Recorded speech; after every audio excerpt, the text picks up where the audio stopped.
अस्सलामु अलैकुम वरहमतुल्लाहि वबरकातुहू। बिस्मिल्लाहिर्रहमानिर्रहीम।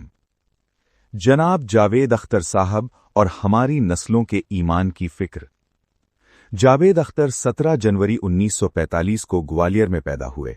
इनका ताल्लुक एक ऐसे खानदान से है जिसे इल्म अदब की नर्सरी कहा जाए तो गलत न होगा। इनके वालिद जान निसार अख्तर एक मशहूर तरक्की पसंद शायर थे और वालिदा सफिया अख्तर भी एक मुअल्लिमा, शिक्षिका और अदीबा की। जावेद अख्तर अल्लामा फजले हक खैराबादी रहमतुल्लाह अलैह के पड़पोते हैं। अल्लामा साहब वो अजीम शख्सियत थे जिन्होंने 1857 की जंग आज़ादी में अंग्रेज़ों के खिलाफ जिहाद का फतवा दिया और काला पानी की सजा काटी। वो मंतिक, फलसफा और इस्लामी उलूम के इमाम माने जाते थे। जावेद अख्तर के बचपन और जवानी के दौर में हिंदुस्तान में तरक्की पसंद तहरीक का उरूज था।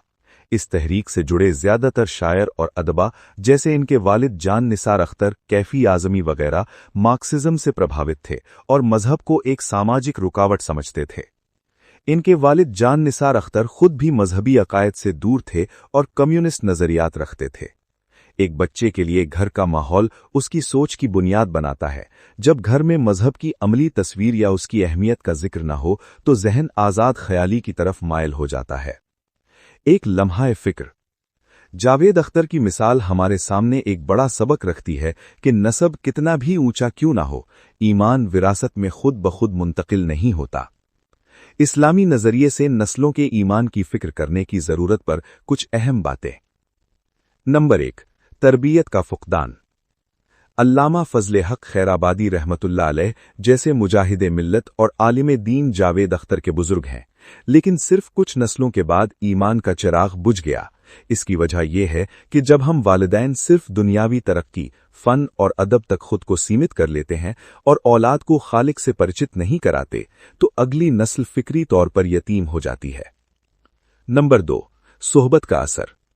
जावेद अख्तर की मिसाल से साफ है कि इंसान जिस माहौल में बैठता है उसी का रंग उस पर चढ़ता है। अगर नई नस्ल को मुल्हिद और लादीन लोगों की सोहबत में छोड़ दिया जाएगा तो उनके जहन में पैदा होने वाले सवालात उन्हें ईमान से दूर ले जाएंगे। नंबर 3, फिक्री रहनुमाई। फिक्री रहनुमाई में यह बताना जरूरी है कि इस्लाम गौर फिक्र की दावत देता है। कुरान में बार बार अफला ताकिलून कहा गया है, क्या तुम अक्ल से काम नहीं लेते। जावेद अख्तर जैसे लोग जब कहते हैं कि वो रैशनल यानी अक्लियत पसंद हैं, तो दरअसल वो अधूरी अक्ल का इस्तेमाल कर रहे होते हैं।